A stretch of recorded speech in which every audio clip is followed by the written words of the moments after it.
ओम नमः शिवाय। जय माता दी, जय माँ काली। आज एक इतना अच्छा प्रसंग है। हालांकि भगवान की बात जिस भी प्रसंग में हो, वो प्रसंग तो अनमोल हो ही जाता है। पर आज का एक प्रसंग है, मानव जीवन के ऊपर ही है, हमारे ऊपर ही है। हमें सच्चाई पर चलना चाहिए, और हम सच्चे हैं तो कभी दुनिया की कोई बुरी शक्ति या बुरा इंसान हमें दुख नहीं दे सकता।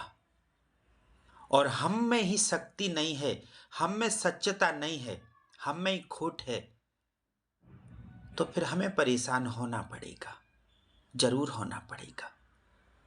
2013 से मंदिर चला रहे हैं और बड़े बड़े लोग वहां पे जुड़े,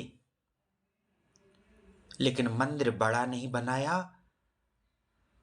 ज्यादा जगह नहीं चाहिए, जितनी जगह है। मेरे परमात्मा का तो यही कहना है कि परमात्मा तो गागर में सागर भरता है। कुछ भी नहीं है मेरे पास, जो मेरे पिताजी की संपत्ति है वही है, थोड़ी बहुत, ना के बराबर कुछ नहीं है। परमात्मा की कृपा से जो भी मेरे पास आता है यूं ही झोंक देते हैं, किसी की भी जरूरत में। परमात्मा तो यही कहता है ना, सबकी जरूरतों में सबका साथ दो, और तुम्हारे लिए तो हम हैं, हम खड़े हैं।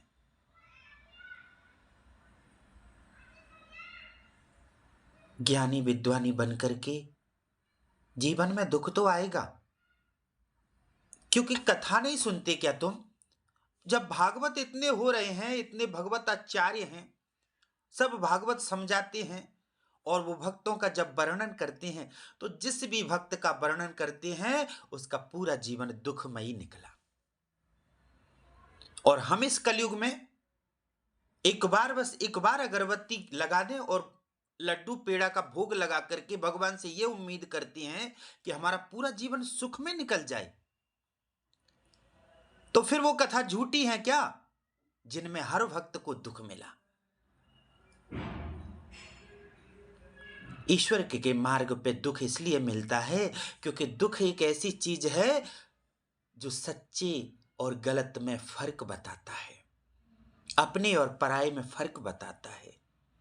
अगर तुम सुख में होगे तो कभी इन चीजों पे ध्यान नहीं करोगे, और वहीं तुम अगर दुख में हुए तो तुम्हें सब समझ में आ जाएगा कि कौन मेरा, कौन पराया, क्या मेरा क्या पराया, क्या दुख क्या सुख, सब समझ में आ जाएगा। क्या अच्छा क्या बुरा, सब समझ में आ जाएगा। इसलिए भगवान भक्तों पर थोड़ा बहुत दुख तो बरसाता ही रहता है। उस दुख से घबराना नहीं है, उस दुख से तो अपने आप को निखारना है, अच्छा बनाना है। मेरे यहां बहुत ऑफर आए जब गद्दी हम संभालते थे, और वहां बैठते हैं।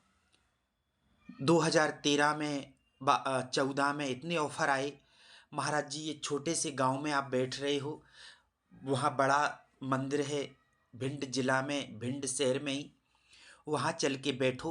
पवन अग्रवाल था भिंड जिला का, उसने हम पे इसी चीज के लिए आरोप लगाए थे। उसने कहा कि भिंड के मंदिर में तुम चल करके बैठो, वहां लाखों लोग आएंगे, लाखों की चढ़ोतरी होगी। लेकिन मुझे लाखों की चढ़ोतरी नहीं चाहिए थी, मुझे तो वास्तविक दुखी परेशान लोग चाहिए थे। जो दुखी हैं, परेशान हैं, वो मंदिर पे आए, माता की कृपा पाएं, उनके वास्तविक दुख माता दूर करे। और वहां यही हुआ, जिसका कितना भी बड़ा काम था, जिसको जॉब, कोई रोजगार के लिए, कोई धंधे के लिए, भूत ब्याधा भी वाले भी आए, कुछ सच्चे आए, कुछ दिखावटी भी आए, क्योंकि ये तो है, ये दुनिया है, सच्चाई नहीं है इसमें पूरी तरह, इसमें भी झूठ और सच है। ऐसे ही हमारे जीवन में भी झूठ और सच है। लेकिन हम अपने झूठ को जब स्वीकार कर लेते हैं तो हमारे जीवन से सारी परेशानी खत्म हो जाती है। और जब तक हम अपने झूठ को अपने मन में रखे रहेंगे और ये कहते रहेंगे कि हम तो बहुत अच्छे हैं, तब तक कुछ होने वाला नहीं है तेरा। ऐसे ही दुख झेलोगे। मैंने कभी कोई विद्या ग्रहण नहीं की इस चीज की। बचपन से ही मैं तो ऐसा था। दुख मिलते रहे बचपन से। मेरे अपने भी मुझे दुख पहुंचाते थे, मुझे मारते थे, मुझे साथ नहीं खिलाते थे। भगाओ इसको। ये नचना गाना क्या, ये तो नचना है, मेहरा है ये तो। भगाओ इसको, ये यहां बैठने के लायक नहीं है। तब आंखों में आंसू भरते थे और कहते थे कि भगवान मेरे साथ जरूर न्याय करेगा तू। मुझे किसी की बातों का बुरा नहीं लगता, पर तूने मुझे बनाया है ना, तो अच्छे के लिए ही बनाया है। मेरे साथ जरूर किसी दिन अच्छा होगा। जैसे कहते हैं ना, राधे राधे रटते रटते बीती रे उमरिया। बचपन से अभी तक बीतती जा रही है, पर यही लगता है कि अब कृपा होगी, अब कृपा होगी, अब कृपा होगी, और कृपा तो है ही। कृपा नहीं तो क्या है। सबके काम में तो आ रहा हूं, यही कृपा ही तो सबसे बड़ी है। यही तो चाहिए। किसी का भी विवाह होता है, मेरी जेब में फूटी कौड़ी नहीं होती, तब भी हाँ बोल देते हैं और मेरी मां सब संभाल लेती है, मेरी भगवती सब संभाल लेती है। कभी किसी को यह भी नहीं कहा मंदिर पे गद्दी लगा करके कि हम कन्यादान प्रोग्राम कर रहे हैं, आओ सब अपना सहयोग दो। नहीं, मेरी भगवती है ना। मेरी भगवती हाथ नहीं फैलाने देगी। मुझे ही क्या, तुम्हें किसी को भी हाथ नहीं फैलाने देगी। मेरा परमात्मा हाथ नहीं फैलाने देगा। सच्चा संत ना कभी अपशब्द बोलता है, ना बुरा बोलता है, और ना कभी क्रोधित होता है। हंसता रहता है। दुख हो तो हंसेगा, सुख हो तो हंसेगा, आंखें भरी रहेंगी। अपने लिए नहीं तो संसार के लिए। खुद में सुखी हो जाना वो संत नहीं है। संसार जब सुखी होगा तब हम पूरी तरह सुखी हो जाएंगे। और हम संत नहीं हैं, हम तो ग्रस्त जीवन जी रहे हैं। पर भक्ति के लिए, भगवान के लिए बड़े बड़े बलिदान दिए हैं। ये तो कभी जब आमने सामने बैठोगे तभी समझ पाओगे। हर चीजें यहाँ नहीं कही जाती कि हमने कितने बड़े बड़े बलिदान दिए हैं।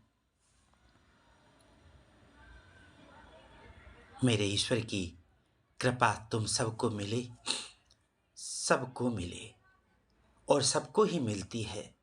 चाहे राम को मनाओ, चाहे हनुमान को मनाओ, चाहे शिव जी को मनाओ, चाहे काली को मनाओ, चाहे दुर्गा को मनाओ, भगवान तो सब एक ही हैं। भगवान में भेदभाव नहीं है। भगवान ने जब खुद में भेदभाव नहीं किया, ग्रंथों में लिखा है विष्णु भोले को शीश नवाते हैं, भोले विष्णु को नवाते हैं, बजरंगबली राम को नवाते हैं। तो फिर कहाँ ये वो शक्तिशाली या ये शक्तिशाली, ये चीजों में क्यों पड़े हो? अपने अंदर की बुराई क्यों नहीं खोजते कि मेरी बुराई है जो मुझे शांति नहीं मिलने देती, मेरे मन को शांत नहीं रहने देती। एक बार सच्चे मन से सर्वदेवो नमः, सर्वदेवो नमः, सर्वदेवो नमः, ये भी मंत्र मेरा ही मन का है बनाया हुआ। सर्वदेवो नमः का मंत्र 7 बार दिन में या 9 बार दिन में रोज करो और देखो तुम्हारे जीवन में धीरे धीरे सब अच्छा होने लगेगा। सबसे बड़ी अर्जी यही है, अपने मन को बदल लो, मन को निर्मल बना लो, सबके लिए मन में दुख बसा लो। क्योंकि जो दुनिया में दुखी है उसको देख करके आपको दुखी होना चाहिए, और जो दुनिया में खुश है उसको देख करके आपको खुश होना चाहिए। ये नहीं कि वो क्यों खुश है हम जल जाएं। अगर ये आपके मन में है तब तक आपके ऊपर ईश्वर की कोई कृपा नहीं। कितने भी बड़े मंदिर में चले जाओ, कितना भी प्रसाद चढ़ा दो, कितने भी पैसे चढ़ा दो, पैसे और प्रसाद से कभी परमात्मा नहीं मिलता। परमात्मा केवल मन से मिलता है, खाली हाथ मिलता है। जय माता दी। ओम नमः शिवाय। जय जय श्री राम। जय जय श्री राम।